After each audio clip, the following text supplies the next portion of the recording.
여러분 안녕하세요. 최백은 TV의 최백은 교수입니다. 오늘도 라이브 26회를 오늘 진행할까 하고 있습니다. 화면에 지금 책 표지가 떴나요? 예, 나가고 있죠. 이게 지금 제가 이제 최근에 올해 제가 들어와서 새로 낼 신간입니다. 책 제목 잘 기억해 두셨다가요, 많이 사랑해 주시면 감사하겠습니다. 지난 한 주 보내면서 요즘 지난해부터 대한민국의 엘리트들이 대한민국이나 국민들을 걱정하는 게 아니라 거꾸로 국민들이 대한민국의 엘리트들을 굉장히 걱정하고 있지요. 그래서 짧게, 오늘은 강의할 시간이 많이 필요하기 때문에 짧게 좀 한마디 하고 시작하도록 하겠습니다. 제가 지금 잠깐 소개하는 내용을 누가 했는지 잠깐 생각해 보세요. 기소되지도 않은 사람에 대해 한 번도 법정에서 본 일도 없는 판사가 별건 사건에 대한 재판 과정에서 고소인의 진술만으로 감히 유죄를 단정하는 듯한 내용을 기재했다는 보도 내용이 사실이라면 이는 과히 사법이 돌격대 수준으로 전락한 징후라고 볼 수 있다고 생각합니다. 제 얘기가 아닙니다. 누구 얘기신지 혹시 아시는 분들도 계실 텐데, 진혜원 검사라고 여성 검사가 계시죠? 진혜원 검사의 탄식입니다. 법과 윤리도덕은 한 뿌리를 가진 같은 나무에 있고 법은 최소한의 윤리도덕이라고 알고 있습니다. 그런데 재판 중에 유죄를 인정하고 반성하라고 협박하는 판사에게 최소한의 윤리도덕은 찾을 수가 없었습니다. 국민의 법감정과 동떨어진 판결을 서슴지 않는 판사의 판결을 비판하면 재판 독립성 뒤에 숨어 국민을 꾸짖거나 가르치려고 합니다. 옳고 그름을 따져 판단하는 사람으로 정의하는 재판관이 국민이 부여한 신분보장과 활동의 독립성을 무기로 정치적 판결을 하는 존재로 전락한 이상 일제와 독재 권력의 주구에 뿌리를 둔 정치 검찰과 다를 바가 없습니다. 이들이 반성과 성찰조차 없다면 자정 능력조차 상실한 반사회적 집단임을 스스로 선언하는 것입니다. 자정 능력조차 없는 집단은 혁파의 대상일 수밖에 없습니다. 시대적 과제를 수행하라고 촛불 시민을 대신해 대통령이 임명한 대법원장은 사법개혁을 배신했다는 소리를 듣고 있습니다. 이 얘기 누가 했는지 아시죠? 이탄희 의원이 이런 표현을 했습니다.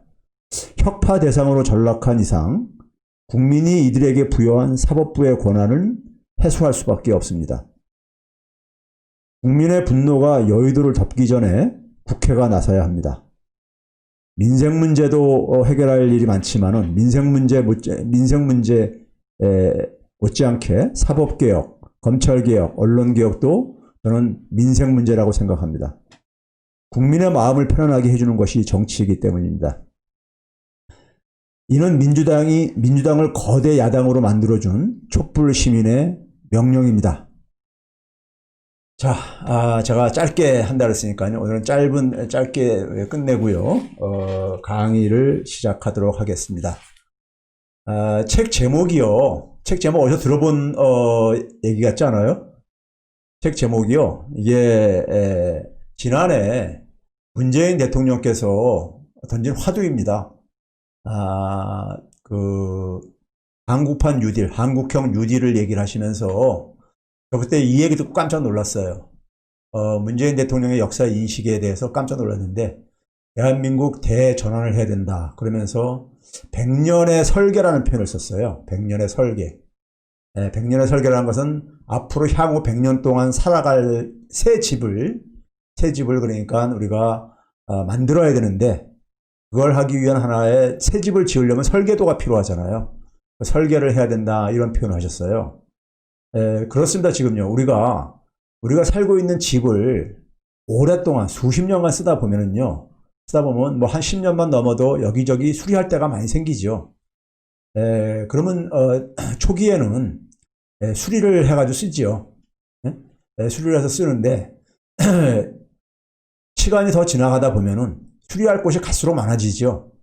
많아지다 보면은 수리하는 비용이 그 헌집을 낡은 집을 부수고 새 집을 짓는 것보다 더 비용이 많이 드는 순간이 옵니다. 그걸 이제 우리가 뭐라고 하냐면요. 한 사회를 운영하는 걸 우리가 제도나 시스템 가지고 운영한다 하잖아요. 근데 그 제도나 시스템이 되게 이제 그러니까 우리가 순기능이 있고 역기능이 있는데 순기능이 역기능보다 많으면은 그냥 제도를 좀 보완해가지고 우리가 쓰면 됩니다. 그런데 제도의 그 순기능이 이제 마이너스가 되는 상황이 있어요. 역기능이 더 커질 때가 있습니다. 그럴 때는 제도를 바꿔야 되죠. 시스템을 바꿔야 되죠. 그런 점에서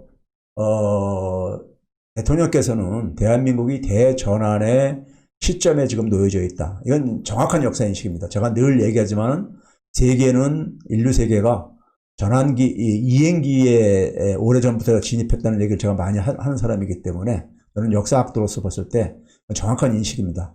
그렇다면 새로운 집을 이제 우리가 지어야 되기 때문에 그런 점에서 새 집을 위한 설계도가 필요하죠. 그 새 집은 최소한 한 100년 이상은 살아야 될 집인 것이고요. 100년이라고 한다면 21세기 꼬박 이제 우리가 시대가 될 텐데 특히 지금 청년들이 살아갈 시대들이죠. 우리 자녀들이요. 살아갈 시대이기 때문에 그것과 관련된 우리 대한민국을 어떻게 설계를 해야 되느냐 하는 것을 어떻게 보게 되면 다음 민주정부의 과제를 사실은 얘기하고 싶었습니다. 얘기하고 싶고 그리고 오늘 이제 제가 강의할 내용도요. 사실 지난주에 이어서요. 지난주에는 제가 이제 그 문재인 정부의 성과와 그 다음에 문재인 정부에서 우리가 문재인 정부에서 남겨진 과제를 몇 가지를 얘기를 했었고요. 그 몇 가지 과제와 관련해 가지고 얘기했던 것이 경제 기득권을 해체를 해야 된다. 그 얘기를 했었고요. 그 다음에 이제 우리가 경제 생태계를 재구성해야 된다. 이런 얘기를 한 것을 지난주에 했던 얘기를 기억하실지 모르겠어요. 문재인 정부에 우리가 경제 정책하게 되면 소득주도 성장으로 우리가 알려져 있지만은 소득주도 성장은 어떻게 보면 하나의 도구이고요. 기본적으로 우리 사회를 기회가 평등하고 과정이 공정하고 결과가 정의로운 사회를 만들겠다는 그러한 국정 철학의 하나의 도구로서 소득주도 성장을 추진을 했었지요. 그런데 소득주도 성장이 일정한 성과에도 불구하고 아직 갈 길이 멀다. 제가 그런 말씀을 드렸습니다. 그리고 그런 점에서 차기 정부는 소득주도 성장 시즌 2가 될 것이고 소득주도 성장을 완성하려면은 소득주도 성장의 양축이 공정경제하고 혁신성장이잖아요. 이 공정경제를 보다 더 정교화시키고 보다 더 완성을 해야 되는 측면이 있고요. 그게 저는 바로 뭐라고 보냐? 경제 기득권의 해체입니다. 경제 기득권 해체요. 경제 기득권이라는 것은 재정과 금융으로 상징되어지지만은 여러 모습으로 나타나고 있습니다. 오늘 제가 주로 얘기할 문제가 부동산 혹은 이 자산 불평등 이 문제와 관련해서 제가 경제 기득권을 좀 얘기를 하려고 하는 것이고요.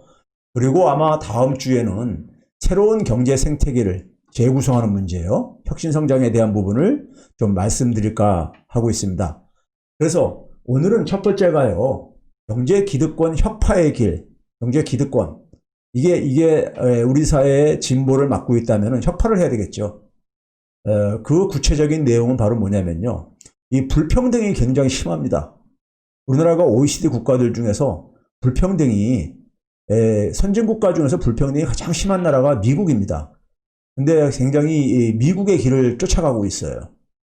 그래서 이 불평등이 사실은 이 금융위기 혹은 나아가서 금융위기가 터지게 되면 경제 위기로 발전하잖아요. 금융위기의 핵심적인 원인입니다. 핵심적인 원인이에요.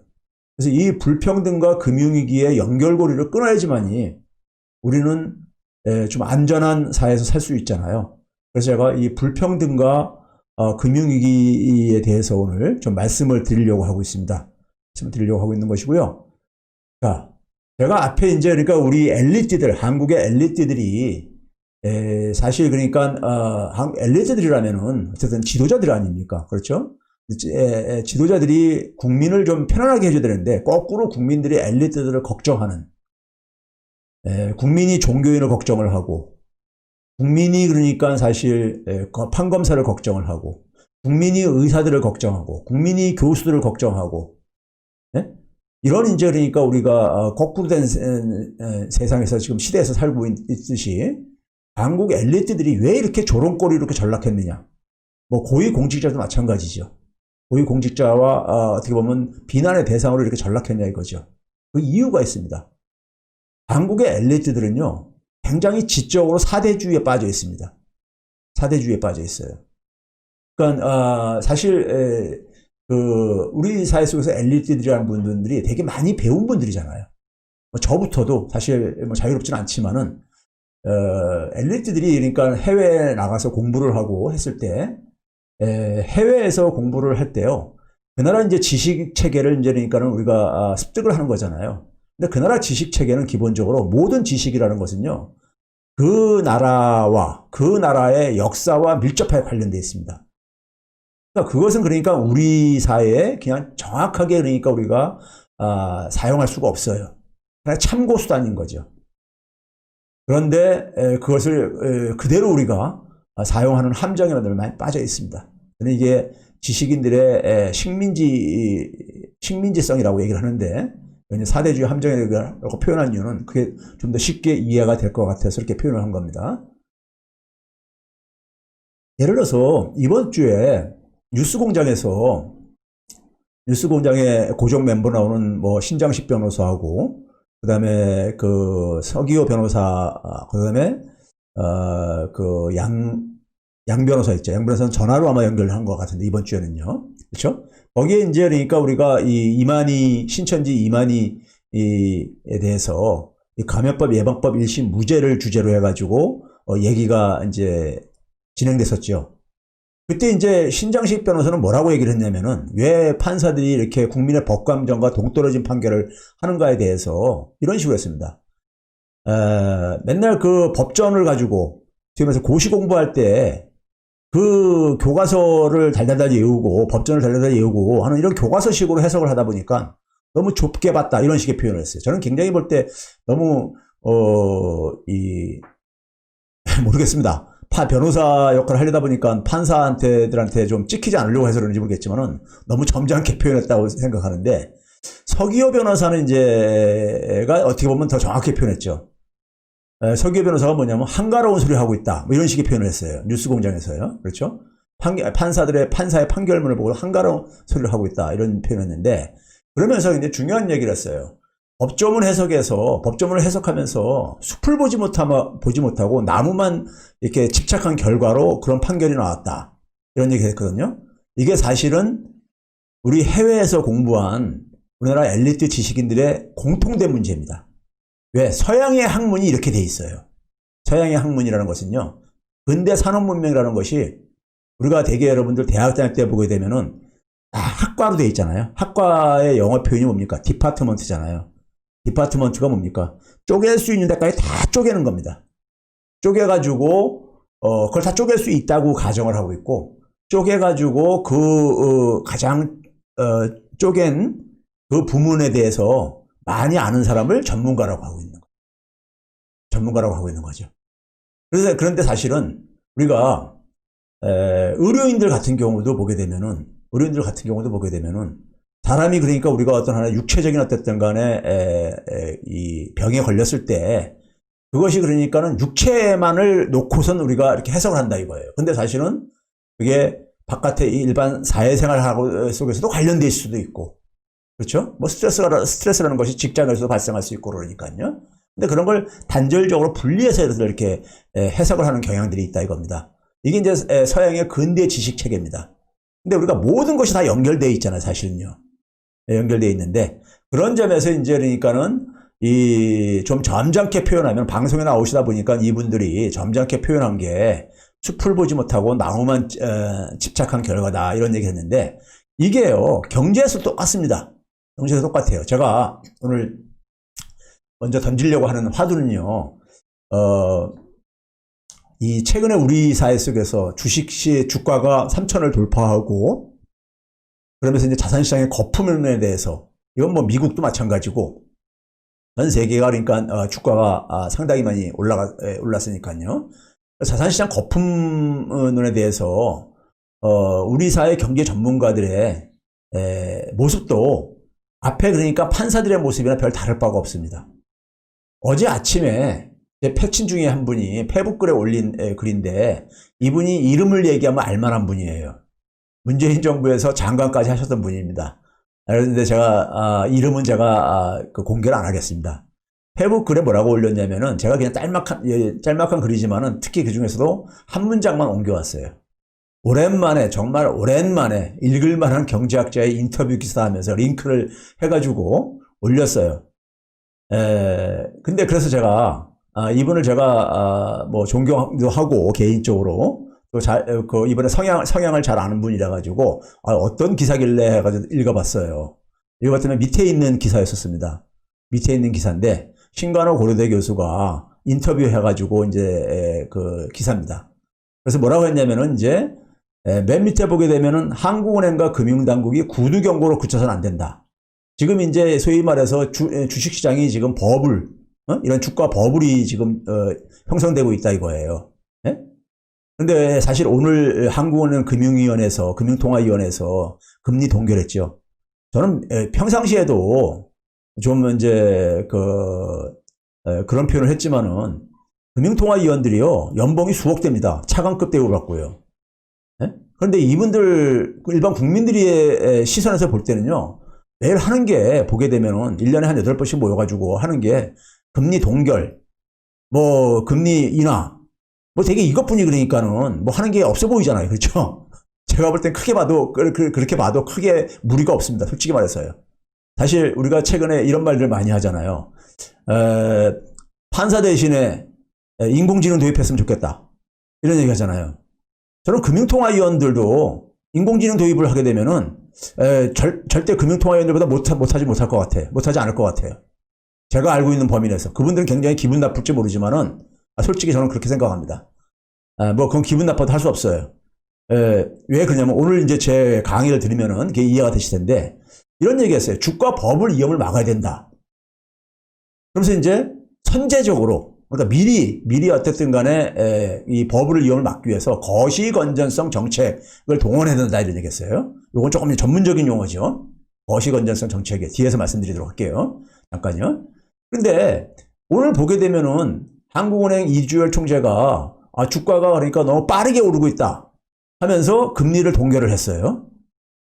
그러니까 뭐냐면 그냥 구두 경고를 한 거죠. 구두 경고요. 그렇죠? 구두 경고를 한 거예요. 그러니까 이제 이 구두 경고뿐이 할 수 없을 정도, 할 수밖에 없는 거냐? 저는 그렇게 생각 안 합니다.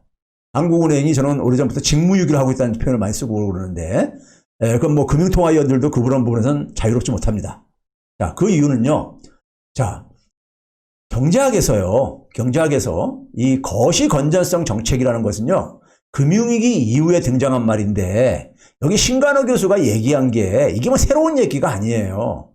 글로벌 금융위기 이후에 제가 이 얘기를 인터뷰한 기사를 보고서는 저도 무슨 생각이 들었냐면, 참 한가로운 소리 하고 있다, 이런 느낌이 들었어요. 신 교수가 굉장히 기분 나쁠지 모르겠지만은, 사실 전문가의 눈으로 볼 때는 이거 다 알고 있는 얘기고, 금융위기가 터진 지 지금 10년이 넘었잖아요. 12, 13년 됐잖아요.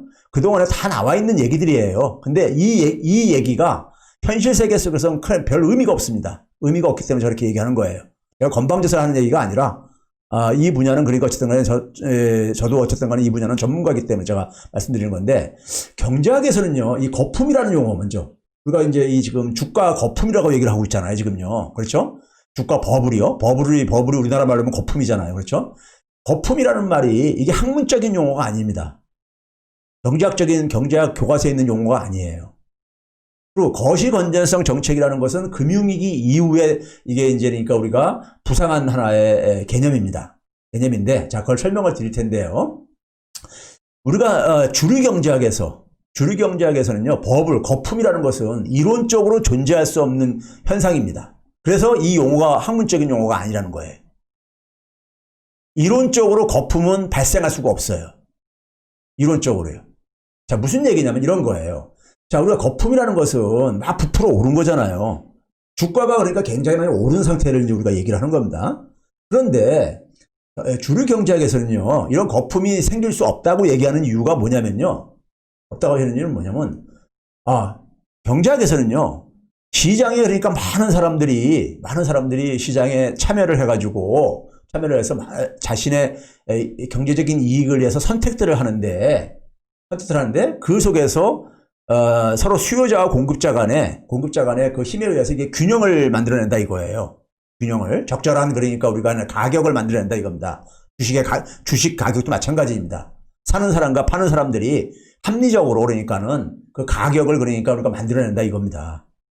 그래서 그 균형 가격보다 만약에 높게 올라간 상태가 일종의 거품인 거예요. 만약 굳이 이제 우리 얘기를 하자면요. 근데 왜 그러냐면 균형 가격보다 높으면 어떻습니까요? 언젠가 그러니까 균형 수준으로 떨어진다는 걸 가정하는 거잖아요. 균형 수준보다 높다는 얘기는요.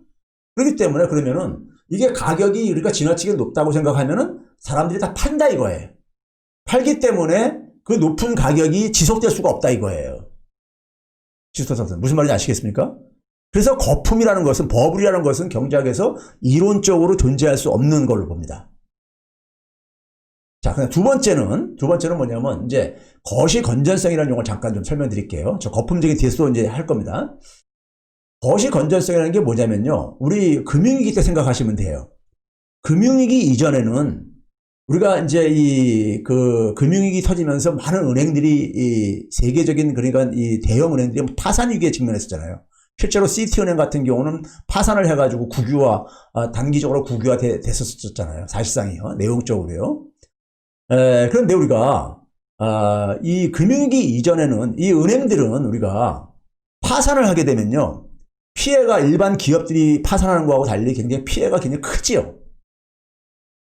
그래서 은행은 파산하지 않도록 평상시에 그러니까는 감시도 해야 되고, 파산하지 않도록, 그러니까 파산한다는 얘기 뭐냐면 굉장히 위험한 투자를 하다가 그러니까 파산하고 그러는 경우거든요. 그러니까 이 운영을 하다가요. 그걸 못하도록 규제도 하고, 그리고 그 감독과 규제를 하는 금융감독을 받죠. 금융감독기구가 있죠. 금융감독기구가 있어요. 그렇죠? 다른 일반 산업은 어떤 감독기구가 없잖아요. 근데 은행이나 금융은 감독기구가 있습니다. 근데 금융위기 이전에는 감독을 주로 어떻게 했냐면요. 개별 은행들이 제대로 이게 경영을 하고 있는가 안 하는가를 이렇게 봤습니다. 그걸 가지고 미시 건전성이라고 해요. 미시라는 것이 작을 미자에다가 볼 시자이기 때문에 작게 본다 이거예요. 개별 은행이 잘 건전하게 경영이 되고 있느냐 안 되고 있느냐 이 기준을 만들어 가지고 규제와 감독을 했어요. 그런데 금융위기 때 금융위기는 우리가 어떻게 알고 있습니까? 일반 사람들은요. 2008년도 9월 15일 날 서브프라임 리먼 브러더스가 파산하면서부터 우리는 이 금융위기를 일반 사람들은 그 충격을 우리가 이해를 하고 있죠. 그렇죠? 리먼 브러더스는 당시에 미국에 그러니까 우리가 소위 우리나라로 표현한다면 증권회사 내지는 자산 운용사 같은 이런 회사인데 투자은행이죠. 우리나라 은행은 상업은행이라고 부르고요. 투자은행들이 주로 이제 증권회사라든가 아니면 이제 우리가 이 자산운용사 같은 게 이제 그러니까 투자은행입니다. 투자은행 중에서 자산 규모가 랭킹 4위였던 이 투자은행이었어요. 리먼 브러더스가요. 대형 은행이죠. 이 리먼 브러더스가 파산을 하면서 금융위기는 본격적으로 시작된 걸로 알고 있잖아요. 근데 리먼 브러더스 하나가 파산을 하는 걸로 끝난 게 아니라 어떻게 됐습니까? 결과적으로 미국의 금융 시스템이 셧다운 돼 버렸죠. 미국의 금융 시스템만 셧다운된 게 아니라 전 세계가 같이 거의 셧다운 직전까지 갔죠. 그렇죠? 유럽, 유럽의 은행들도 마찬가지였었고요. 자, 그럼 여기서 볼 때 한은행이 파산했는데 이게 그러니까는 한 나라의 시스템을 그러니까 완전히 붕괴시켜버리더라 이거예요. 당시에 여러분들 혹시 기억날지 모르겠는데 CNN에 어느 미국 시민이 인터뷰를 하면서 이런 거 한 게 제가 기억이 나요. 저기 세계가 종말에 왔는가 보다 이렇게 온 줄 알았다는 거예요. 그 당시 충격이 그랬습니다. 그 당시 충격이요. 근데 리먼 브라더스라는 한 은행이 그러니까 파산했는데 한 나라의 금융 시스템이 그러니까 이게 셧다운 주저앉은 거예요. 쉽게 얘기하면요. 예? 붕괴된 버린 거예요. 그래서 그때부터 뭐냐면 시스템 위기에 대해서 이제 주목을 하기 시작합니다. 시스템 위기에 대해서. 이게 개별 은행의 위기가 개별 은행으로 끝나는 문제가 아니라 전체를 그러니까 다 이거를 그러니까 영향을 미치더라 이거예요. 그래서 이 전체한테 미치는 영향을 그러니까 영향을 미치지 않도록 이제 그러니까 우리가 이걸 좀 규제와 감독을 해야 될 게 아니겠습니까? 그게 바로 거시 건전성입니다. 거시는 클거자에다가 볼시자잖아요. 크게 본다는 얘기예요. 시스템 전체적으로 본다는 얘기죠. 이게 부상한 겁니다. 그러면서 동시에 뭐가 났냐면은 야 미국은 은행에 대한 규제와 감독을 중앙은행이 하고 있습니다. 우리나라는 금융감독원이 하고 있잖아요. 금융감독원과 금융위원회가요. 근데 미국은 연준이 하고 있습니다. 그러다 보니까 연준도 뭐 했냐? 은행들이 이렇게 파산하더니 뭐 했냐? 그래가지고 중앙은행의 역할에 대해서 막 논쟁이 벌어졌습니다. 중앙은행의 역할에 대해서요. 그러니까 그 금융위기라는 것은 여러 문제로 나타났지만 부동산 가격이 폭락하면서 금융상품의 가격들이 막 폭락하고요. 관련된 그러니까 모기지와 관련된 금융상품들이 주가가 폭락을 하고 그렇게 했었잖아요. 이게 자산 가격이 부동산, 증권 이런 가격들이 자산 가격이잖아요. 그렇죠? 주식하고 부동산이 대표적인 자산이니까요. 자산 가격이 이렇게 폭락한다는 얘기는 굉장히 거품이 꼈다는 거예요. 결과적으로 볼 때. 이 버블에 대해서 중앙은행이 도대체 뭐 했느냐? 중앙은행이 이걸 사전적으로 이걸 막지 못했느냐? 이런 얘기를 나오면서 그러면서 중앙은행이 여기에 대해서 적극적인 역할을 해야 된다. 이런 얘기를 합니다. 그게 바로 이제 뭐냐면 버블 파이터. 중앙은행이 버블과 싸움하는 존재가 된다 이거죠. 네? 이런 것을 주장하는 일련의 학자들이 나타납니다. 네? 우리나라 대한민국인으로 지금 국제결제은행에 사무총장으로 가 있는 분이 있습니다. 그분이 주로 이제 이런 얘기를 많이 했었는데 버블 파이터 역할을 된다. 지금 무슨 얘기냐면은 우리가 되게 일반적으로 물가가 오를 때 중앙은행은 물가 안정을 수행할 이 역할을 떠맡고 있으니까 되게 물가가 오르게 되면 금리를 올리잖아요. 시중의 자금을 해소하기 위해서요.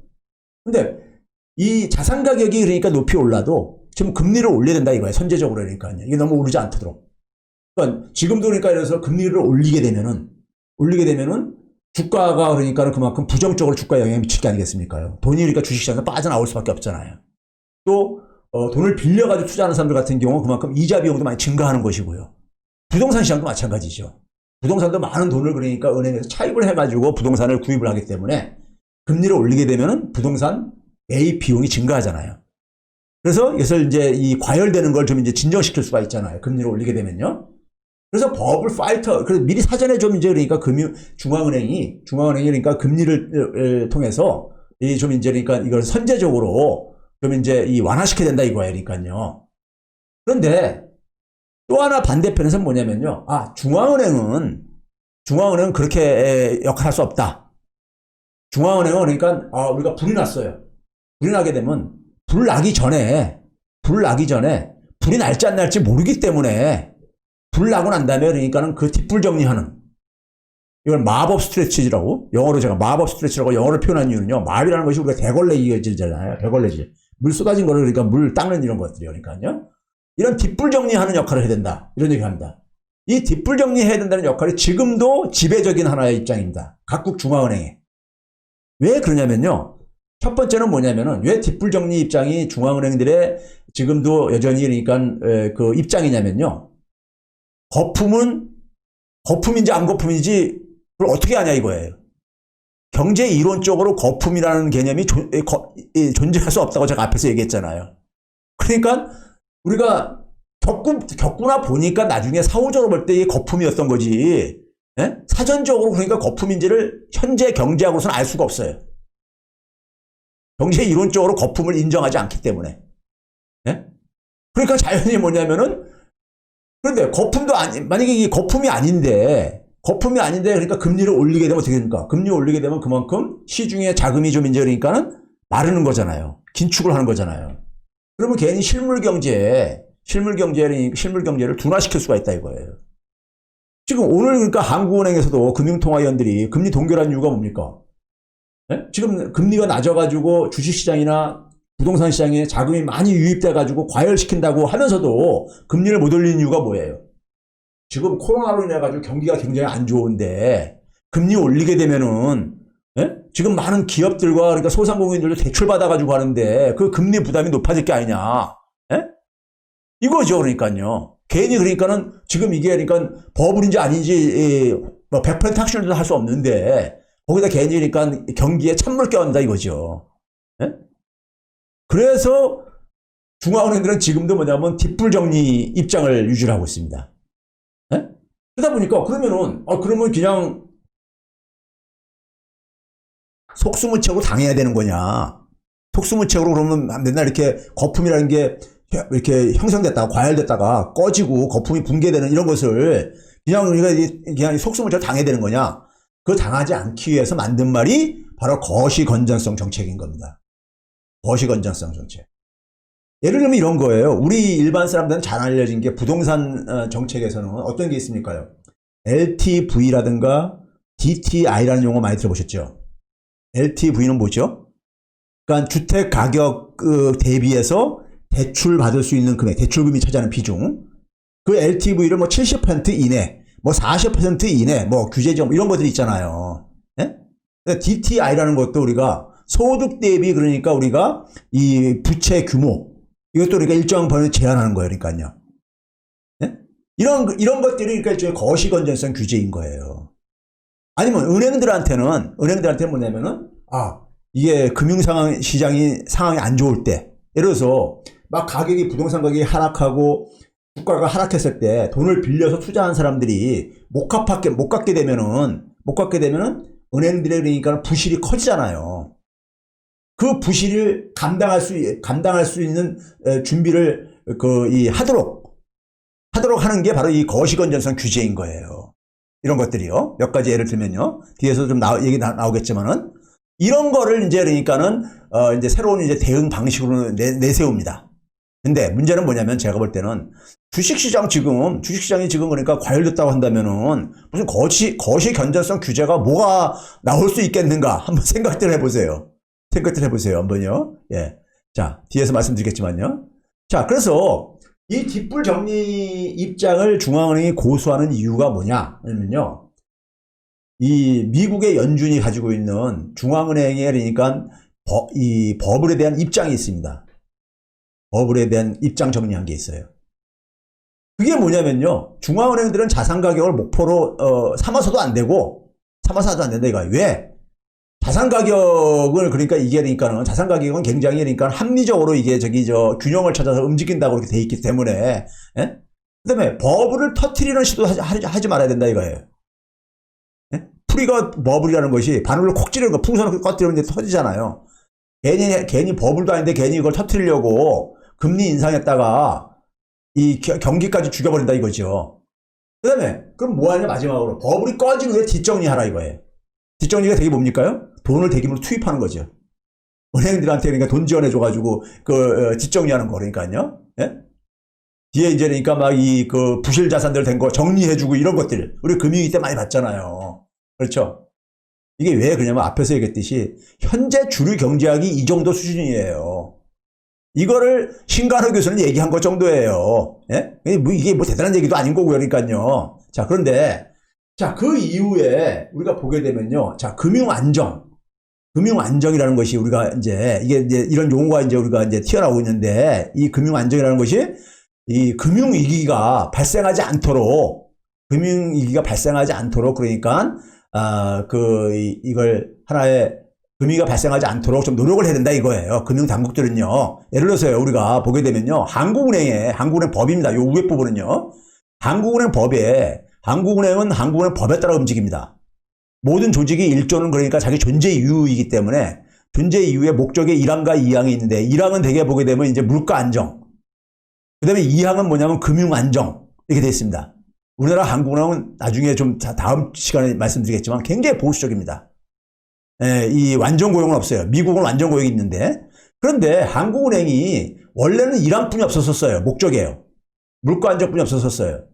2011년에 이명박 정부 때 금융 안정도 포함을 시켰어요.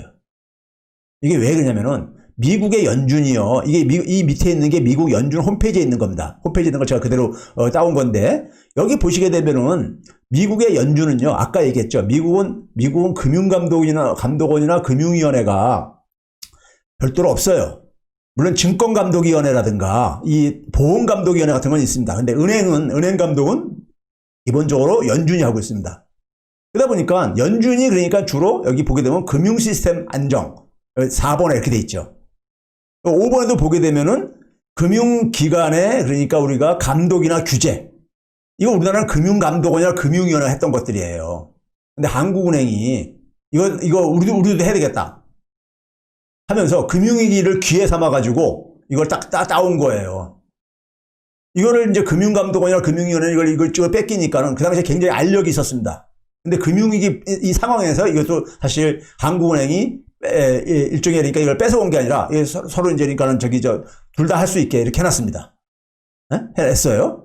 그러면은 이 금융안정에 한국은행이 무슨 역할을 해야 되는 거잖아요. 자, 그래서 지금 현재 우리나라의 금융안정 체계입니다. 금융안정은 기본적으로 사전적인 금융안정, 사전적으로 아까 신관우 교수가 했잖아요. 선제적으로 해야 된다. 그렇죠. 이게 바로 사전적으로 가는 조치들이에요. 그 다음에 이제 터졌을 때 사후적으로 해야 될 부분이 있는 것이고요. 사후적으로 하는 건 우리가 많이 겪어본 거예요. 예? 뭐 우리나라 저축은행이 파산했을 때 공적 자금 투입해가지고 돈들 지원해가지고 살려내고 그러잖아요. 예금 보험금 관련돼서요. 그런 거랑 이제 비슷한 게 이제 사후적인 거죠. 사전적으로 보는 게 아까 얘기했듯이 그러니까 전통적인 게 미시건전성 정책이 있고 이건 개별 금융회사 은행에 대해서 이제 우리가 규제나 감독을 하는 것이고요. 그렇죠? 그 다음에 이제 앞에서 소개했던 거시건전성 정책이 금융위기 이후에 등장한 겁니다. 근데 거시건전성 이 감독을 한국은행과 금융위원회 감독원이 서로 나눈 거예요. 같이 공유한 거예요. 이게 2011년부터 달라진 겁니다. 그 이전에는 한국은행은 이게 없었어요. 우리나라 한국은행은 요 왼쪽 통화가치 안정 요것뿐이 없었어요. 없었습니다. 요걸 해온 거예요. 금융안정 기능을요. 예? 한국은행이요. 이거 여러분 잘 아셔야 됩니다. 예? 그런데 이 금융 안정에 대해서 거시건전성 감시와 거시건전성 감독을 하려는데 오늘 이주열 총재가 뭐라 했어요? 주가가 너무 빨리 오르고 있다. 네? 이런 이제 구두성 경고를 했단 말이에요. 근데 아까 신관우 교수는 뭐라 했어요? 구두성 경고로는 미흡하다. 거시건전성 정책을 도입해야 된다. 이런 얘기 했잖아요. 근데 거시건전성 정책 뭘 도입하라고 하는지를 신문을 인터뷰한 거 아무리 가도 뭐 그런 얘기는 없더라고요. 없는데 뭐 이주열 총재라고 해서 거시건전성 정책을 몰라서 안 했겠어요? 자, 주식시장에 거시건전성 정책이 도입을 하기 힘든 거는 좀 뒤에서 말씀드리도록 하고요. 그래서 우리나라 이제 이게 금융안정체계입니다. 금융안정은 기본적으로 금융위기를 방지하기 위한 거예요. 쉽게 얘기하면요. 금융시스템이 망가지지 않도록 하자는 얘기입니다. 쉽게 얘기하면요. 이런 얘기예요. 자, 그래서 이제 우리가 이거를 가지고 되게 판단하는 기준이 여러 개가 있는데요. 대표적인 게 우리나라 한국은행이 많이 사용하는 것 중에 하나가 이겁니다. GDP 대비해서 우리 GDP 대비로 많이 하잖아요. 국가 채무 비율도 정부 채무 비율도 GDP 대비 채무액이 차지하는 비중 뭐 이렇게 많이 표시하잖아요. 신용 크레딧이라는 것은 쉽게 얘기하면 대출금을 생각하면 됩니다. 대출이요. 네? 빚.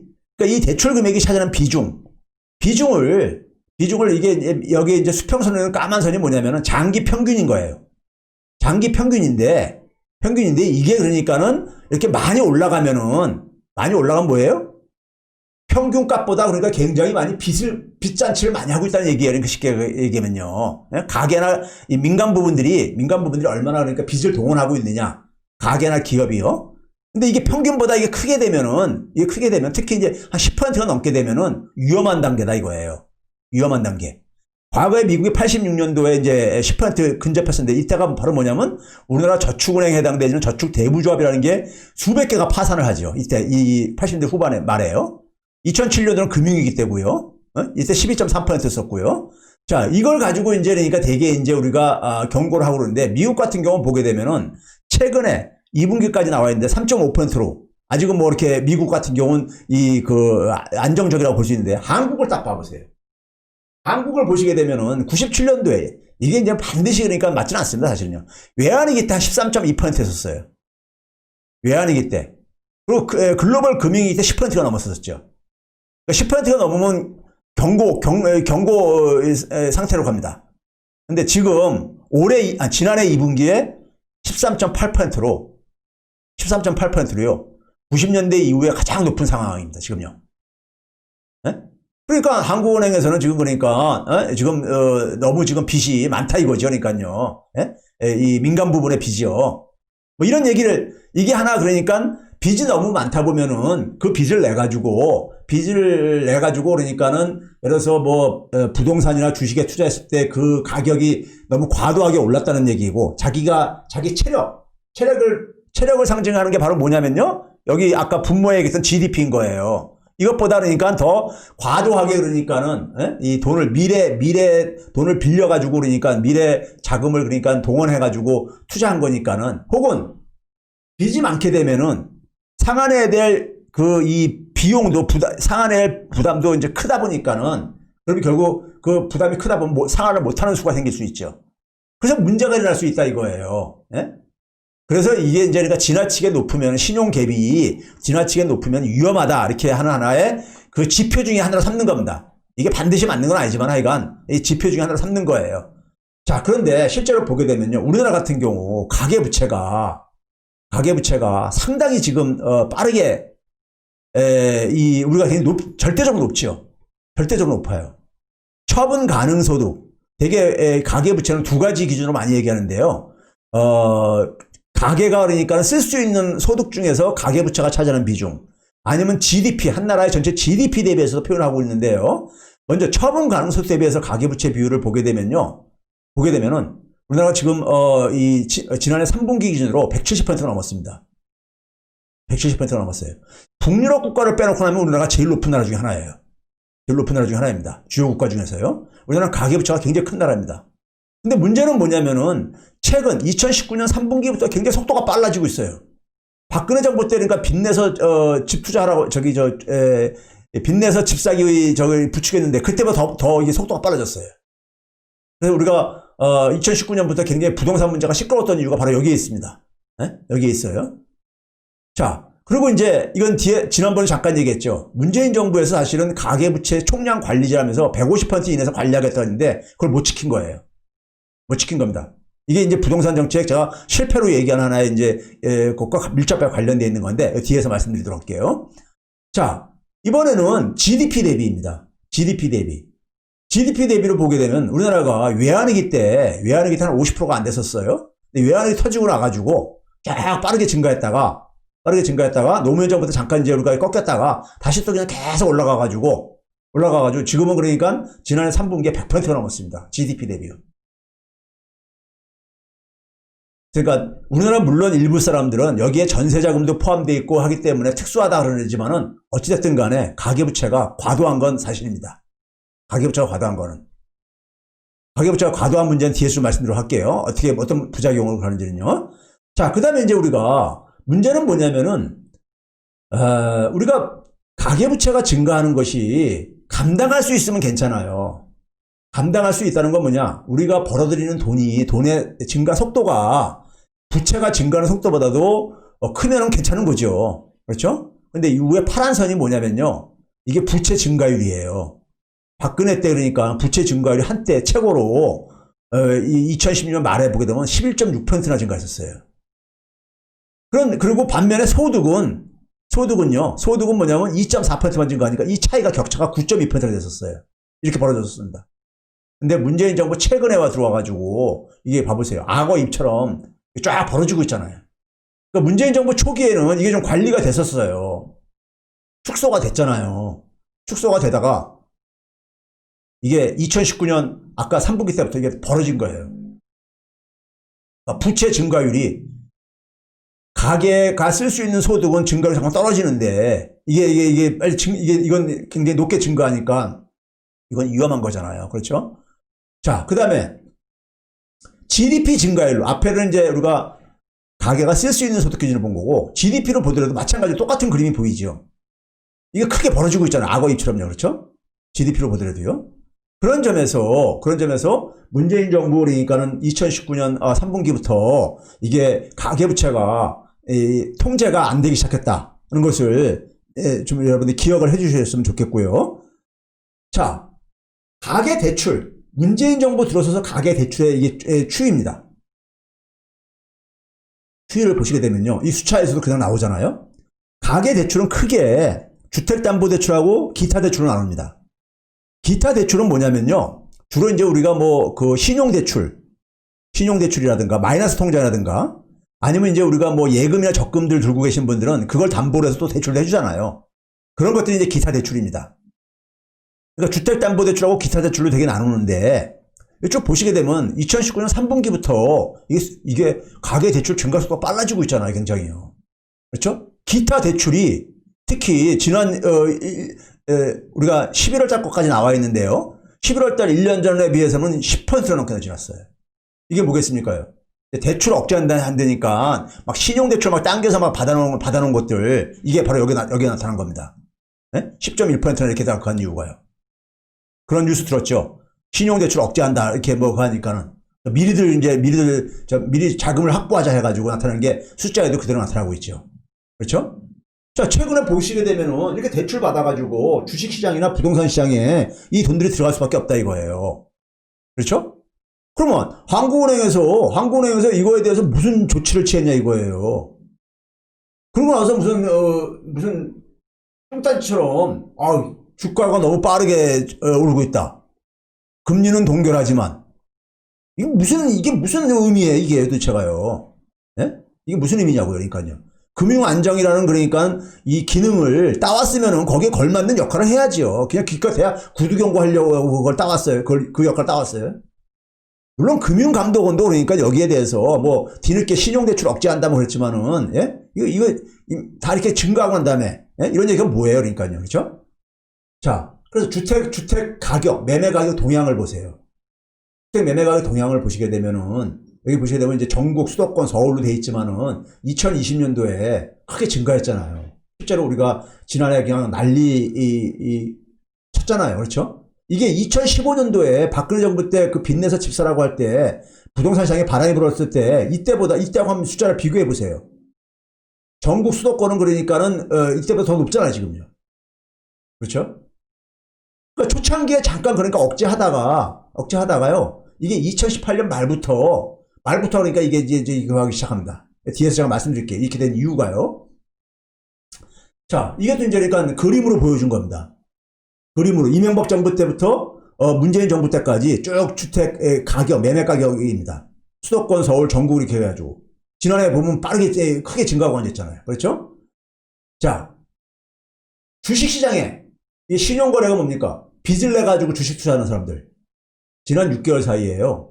이게 어제 수치입니다. 자료를 어제까지 만들다 보니까는 오늘도 무슨 뭐 한 1조가 더 했다고 얘기가 나오는데 여기 보시게 되면 6개월 사이에 한 1.6배 정도 증가한 거예요. 6개월 사이에. 1년도 아니고.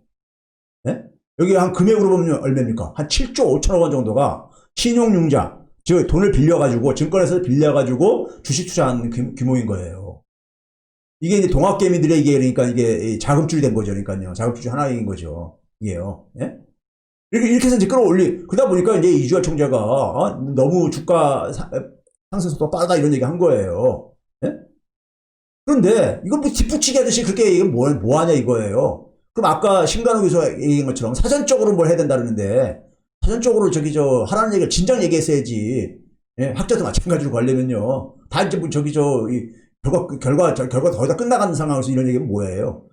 자, 그러면 이제 우리가 지금까지 상황을 봤을 때 어떤 거시건전성 대책을 동원할 수 있겠느냐 이거예요. 이 주식시장을 우리가 관리하기 위해서. 네? 금리 인상? 이건 불가능합니다. 아까 앞에서 쭉 설명을 드렸듯이요. 왜? 현재 경제 상황이 너무 지금 안 좋잖아요. 그렇죠? 너무 안 좋아요. 금리 인상하게 되면은, 예? 지금, 어려운, 이 소상공인들 같은 경우, 대출, 이자 갚기는 커녕 추가 대출을 받아야 돼서 겨우 연명을 하는 이런 상황들이 많고 그런데, 그렇죠? 그러니까 경제에 이 찬물을 끼얹는 거니까요. 아니, 지금 막 추워가지고 얼음이 오는데 거기다 또 찬물까지 붓는 시기니까요. 그렇죠? 그러면 금리를 동원 못한다면은, 예? 동원 못한다면, 그리고 금리는 동원하지 않게 돼 있어요. 버블을 억제하기 위해서. 예? 그럼 어떤 거시건전성 정책이 동원 가능하냐 이거예요. 구체적으로 저는 주식시장이 만약 과열됐다고 생각한다면은 과열된 근거를 제시하고 거기에 대한 그러니까 구체적인 거시건전성 조치들이 뭐가 있는지 구체적으로 좀 얘기를 했으면 좋겠어요. 만약에 그렇게 이 말처럼요, 그걸 사전에 그러니까 이렇게 사전에 그러니까 이 과열된 걸 좀 진정시킬 수 있는 수단들이 있으면요, 그러면 우리가 주식시장은 폭락하고 이런 일 없어요. 근데 과거에 한번 봐보세요. 예? 항상 그렇다고 주식시장 폭락도 있었고, 이런 폭등도 있고 그렇잖아요. 그렇죠? 근데 또 하나는 뭐냐면요, 이 자산시장은 특수한 시장입니다. 자산시장은 일반 상품시장하고 전혀 다른 시장이에요. 신용하고 자산시장은 신용을 만들어냅니다. 뒤에서 좀 설명을 드릴게요. 또 자산시장에는 뭐냐면 오버슈팅이라는 건 뭐냐면 균형가격보다 지나치게 올라가는 거예요. 우리가 균형가격보다 오르게 되면은 사실 뭐냐면은 경제학 책에서는요, 경제 주체들이 판다고 돼 있어요. 왜? 얼마 지나지 않으면 다시 떨어질 걸 알기 때문에. 근데 또 불구하고 더 올라가는, 상당히 많은 이 규모로 올라가기 합니다. 그걸 오버슈팅이라 해요. 거기다가 지금 우리가 코로나 이전부터 성장률이 낮아지면서 금리는 역사상 최저금리입니다. 그러니까 코로나 이전에도 이미 그러니까는 금리는 굉장히 낮았었고요. 유동성도 굉장히 풍부한 이런 상황입니다. 지금 우리가 코로나가 이제 지나가도요, 이거 쉽게 안 바뀝니다. 금리 못 올려요. 지난번에 미국 상황 한번 얘기하면서 얘기했잖아요. 금리 못 바꿉니다. 저성장 저금리 함정에 빠져 있거든요. 그러면 또 한 가지는 뭐냐면, 제가 지금 이거 이제 다루려고 하는 주제들입니다. 경제 주체들이 이렇게 자산시장에 뛰어드는 이유는 무엇인가? 네? 이렇게 부동산의 주식시장에. 여기에 뭐냐면 이 불평등이 그러니까는 밀접하게 관련되어 있다 이겁니다. 소득 불평등이 이 자산시장의 거품도 만들기도 하고, 자산시장의 불평등이 또 새로운 불평등을 또 만들어내는 하나 피드백 루프요. 피드백 루프라는 게 이게 이 순환하는 이런 고리를 피드백 루프라고 하죠. 자, 이걸 하나씩 볼게요. 자, 이 부동산에 있어서 부동산 투기가 상당히 우리가 이게 안 좋은 게요. 뭐냐면요, 안 좋은 게 투기꾼들한테만 이게 그러니까 사실은 이렇게 하는 것이고요, 대다수한테는 이게 바람직하지가 않습니다. 부동산은 기본적으로 투기가 일어나는 이유는 뭐냐? 이 높은 기대 수익이 예상되기 때문인 겁니다. 높은 기대 수익이. 그렇죠? 수익이 예상 안 되는데 못하라고 그걸 하겠어요. 그렇죠? 그럼 이게, 이 투기가 일어나게 되면 가격이 이제 과도하게 상승하게 되죠. 가격이 상승하게 되면은 이 투기를 온 국민이 하는 건 아니잖아요. 예? 그 투기에 성공한 사람들은 이제 그러니까 거기서 이제 그러니까는 이 자산 축적이 가능하잖아요. 혜택을 보죠. 지금도 주가가 3천 넘었어도 온 나라 국민들이 주식하는 건 아니잖아요. 그러니까 주가 상승의 혜택은 그러니까 주식 투자한 사람들만, 그리고 이제 주식 가격이 많이 오른 사람한테만 사실 혜택이 오는 거잖아요. 이 자산 불평등이 생깁니다. 이게 소득 불평등보다 더 심해요. 이게요. 소득 불평등보다. 예? 미국이 그런데 우리나라도 미국 쫓아가고 앉아있고, 그러다 보니까 어떻게 돼요? 이 자산 불평등이 그러니까 경제력의 대물림을 만들어냅니다. 경제력의 대물림을. 그렇잖아요. 할아버지 재산 능력 가지고 손주의 그러니까 우리가 교육력이 결정되어지고, 그렇죠? 그 교육을 얼마나 받냐에 따라서 그러니까는 그 손주의 그러니까 우리가 소득 수준도 결정되어지고, 이게 기회의 평등을 훼손하는 거예요. 태어날 때부터 누구는 금수저 물고 태어나고 누구는 흑수저 물고 태어나는 기회의 평등을 훼손하는 거죠. 이러면 경제 성장에 굉장히 부정적인 의미입니다. 기회의 평등이 훼손된 경제는요, 경제학 책에도 그렇게 돼 있어요. 예? 자기 능력을, 자기 잠재적인 능력을 그러니까 충분히 다 발휘를 못하니까, 발휘할 기회를 못 갖는 거니까요. 상당한 사람들은. 경제 성장을 저해한다고 돼 있습니다. 경제학적에는요. 예? 이 심한 불평등은요. 그 다음에 또 어떤 일이 생깁니까? 이렇게 부동산 가격이 상승하게 되면은 공포 수요를 유발하죠. 난 지금 안 사면은 나만 뒤처지는 게 아닌가. 나만 거지되는 게 아닌가. 막 사람들이 불안하잖아요. 공포 수요를 유발하죠. 그 작년에 영끌, B2, 뭐 이런 게 튀어나온 게. 그러면 이 공포 수요 유발을 하는데 문제는 뭐냐면은 자기 소득을 봤을 때는 살 여력이 별로 안 되는 사람들인 거예요. 근데 빚을 내가지고 이제 막 산단 말이에요. 그런데 가계부채가 급증하는 거죠. 뭐 자기 돈으로 살면 무슨 문제가 있겠어요. 그렇죠? 근데 빚을 내가지고 이제 그러니까는 부동산 주식 투자를 하는 경우가 있단 말이에요. 그럼 가계부채가 급증하죠. 그럼 가계부채가 급증하면은 그 가계부채를 그러니까 매달 얼마씩 또 갚아야 되잖아요. 소비를 그만큼 못하는 겁니다. 소비를. 우리나라 가게들이요. 이 가계부채 때문에 제대로 소비를 못하고 있습니다. 소비지를 못하게 되면 총수요가 억압되죠. 억누르게 되죠. 그럼 경제가 불황이 되는 거예요. 이게 지난 거의 20년 가깝게 지금 이런 상태가 지금 되고 있습니다. 예? 가계 소비가 억눌려 있는 이유가 바로 이것 때문에 가계부채 때문인 거예요. 우리 그런 말 있잖아요. 예? 아파트 이렇게 한 30평 갖고 있는 분이 예? 이런 얘기 하잖아요. 안방은 내 거지만은 건너방은 그러니까 은행 거다. 뭐 이런 식의 얘기를 하잖아요. 빚 없이 그러니까 집을 산 일반 그러니까 우리가 이 국민들이 얼마나 있겠습니까? 그렇죠? 자, 그래서 이거 경제 불황. 여기 첫 번째도 경제 성장을 저해했고 두 번째도 경제 불황이 지속됐어요. 그럼 경제가 나쁘게 되면은 어떻게 됩니까? 금리를 못 올려요. 오히려 금리를 낮춰야 되죠. 경제가 안 좋으니까요. 그렇죠? 그래서 저성장 기조 속에서 금융 완화가 지속되는 거예요. 그러면 금리가 낮아지게 되면은 돈 빌려서 쓰는 이자 부담이 적게 들어가니까 더 이게 자산시장에 또 유입되는 거예요. 네? 시중에 돈이 더 많이 공급된다는 얘기니까요. 그래서 부동산 가격이 상승합니다고 다시 작용을 해요. 이게 그러니까 돌고 돌 수가 있다는 얘기입니다. 이게 부정적 피드백 루프예요. 네? 그러니까 불평등이 그러니까 이런 것을 그러니까 만들어내는 하나의 출발점이 될 수 있다 이거예요. 그래서 부동산 투기는 그래서 반드시 막아야 되는 거예요. 이게 좋을 게 아무것도 없어요. 부동산 투기는 투기꾼들을 빼놓고는 다 백해무익한 겁니다. 백해무익한 거예요. 반드시 이거는 잡아야 되는 거예요.